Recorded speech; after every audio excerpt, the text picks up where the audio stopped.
ಒಂದು ಯುವತಿ ಆತ್ಮಹತ್ಯೆ ಮಾಡ್ಕೊಂಡಾಳ ವೀರಶೈವ ಸಮಾಜದ್ದು. ಅಂದರೆ ಅವ್ರಿಗೆ ಈಗ ಏನಾಗೈತಿ, ಈ ಕಾಂಗ್ರೆಸ್ ಬಂದ ಮ್ಯಾಗ ಅವ್ರು ಪೂರ್ತಿ ಫ್ರೀ ಬಿಟ್ಬಿಟ್ಟಾರೆ. ಅವ್ರು ಏನು ಮಾಡಿದ್ರು ಏನೂ ಮಾಡೋದಿಲ್ಲ, ಅವ್ರಿಗೆ ಅನುಮತಿ ಕೊಟ್ಟು. ಎಲ್ರಿ ಸುವರ್ಣಸೌಧದಾಗ ಹೊಕ್ಕವ ಯಾರು? ಅದೇ ಜನಾಂಗದವನೇ.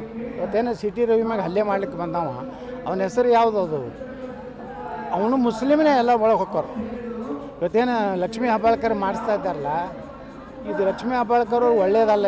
ಇದೇನು ಮಾಡ್ತಾ ಇದ್ದಾರಲ್ಲ ಗುಂಡಾಗಿರಿ, ಎಲ್ಲೇನು ಡಿ ಕೆ ಶಿವಕುಮಾರ್ ನಮ್ಮ ಹಿಂದಿದ್ದಾರೆ ಅಂತೇಳಿ ಇವತ್ತೇನು ಅವರ ಏನು ಒಂದು ರೀತಿ ಬೆಳಗಾವಿಯಲ್ಲಿ ಏನು ನಮ್ಮ ಪಂಚಮಸಾಲಿ ಸಮಾಜದ ಮೇಲೆ ಲಾಠಿ ಚಾರ್ಜ್ ಮಾಡಿದ್ರೆ ಖಂಡನೆ ಬೆಳಲಿಲ್ಲ. ನಾನು ಪಂಚಮಸಾಲಿ ಸಮಾಜದ ಮಗಳಾಗಿ ಬಂದಿನ ಅಂತ ಹೇಳಿದ್ರು ಎಲ್ಲಿ ನಮ್ಮ ಸಮಾಜ ಮೀಟಿಂಗ್ನಾಗ. ಅದೇ ಅಲ್ಲಿ ವಿಧಾನಸೌಧದಾಗ ಒಬ್ಬ ಎಲ್ಲ ನಾ ಮಂತ್ರಿಯಾಗಿ ಹೋಗಿದ್ದೆ ಅಂತ ಹೇಳಿದ್ರು. ಇವತ್ತೇನೋ ಅವರು ಡಿ ಕೆ ಶಿವಕುಮಾರ್ ಸತೀಶ್ ಜಾರಕಿಹೊಳಿ ಅವ್ರ ಪಾತ್ರ ಏನೂ ಇಲ್ಲ ಇದ್ರೊಳಗೆ. ಮೊನ್ನೆ ಲಾಠಿ ಚಾರ್ಜ್ ಆಗಿದ್ರಾಗ ಪಾಪ ಅವ್ರಿಗೆ ಗುರ್ತೇ ಇಲ್ಲ ವಸ್ತುವರಿಗೆ. ಇವ್ರ ಹಸ್ತಕ್ಷೇಪ ಡಿ ಕೆ ಶಿವಕುಮಾರ್ದು ಆಗ್ತಾಯಿದೆ. ಏನೋ ಒಂದು ಜ್ಯೋತಿಷಿಗಳು ಹೇಳ್ಯಾರಲ್ಲ, ಇದು ಯಾರಿಂದ ಸರ್ಕಾರ ಪತನ ಆಗ್ತದೆ, ಅದು ಪತನ ಆಗುವಂಥ ಲಕ್ಷಣಗಳು ಕಾಣಿಸ್ಲತ್ತವೆ. ಅದಕ್ಕೆ ಲಕ್ಷ್ಮೀ ಹೆಬ್ಬಾಳ್ಕರ್ ಅವರೇ ಕಾರಣ ಆಗ್ತಾರೆ ಈ ಸರ್ಕಾರ ಬೀಳಿಕ್ಕೆ. ಅವ್ರು ಪೂಜೆ ಮಾಡಬೇಕಂತಿದ್ದೇ ಪ್ರತಂಗಿ ಹೋಮ ಮಾತು ಮಾಡ್ಯಾರ. ಅಂದ್ರೆ ಅವರು ಶತ್ರುಗಳು ಯಾರ್ಯಾರು ಅದಾರ? ಸಿದ್ದರಾಮಯ್ಯ ಅದಾರೆ, ನಮ್ಮ ಸತೀಶ್ ಜಾರಕಿಹೊಳಿ ಅದಾರೆ, ರಾಜಣ್ಣ ಅದಾರೆ. ಅವರೆಲ್ಲ ನಾಶ ಆಗ್ಬೇಕಂತೇಳಿ ಅವ್ರು ಪ್ರತಂಗಿ ಹೋಮ ಮಾಡ್ಯಾರ. ಮತ್ತು ಎಲ್ಲ ದೇವಸ್ಥಾನಗಳು ಅಡ್ಡಾಡಕತ್ತಾರೆ.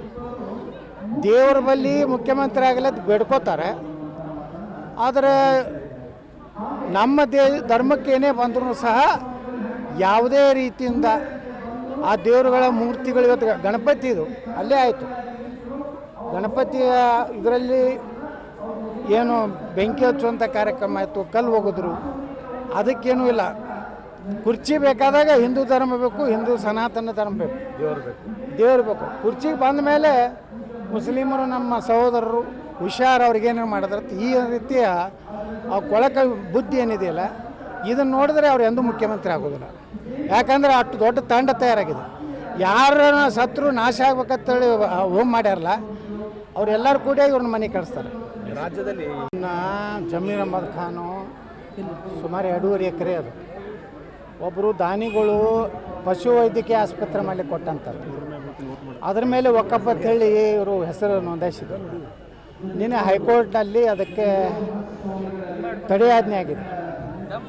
ಅದರಿಂದ ರೊಚ್ಚಿಗದಂಥ ಮತಾಂಧರು ಇವತ್ತು ಗೋವಿನ ಕೆಚ್ಚಲನ್ನು ಕಡಿಯುವಂಥ ಕೆಲಸ ಮಾಡಿದ್ದಾರೆ. ಅಂದರೆ ಎಷ್ಟು ಅಸಹಿಷ್ಣುತೆ ಇದು ಅವ್ರ ಬಳಿ.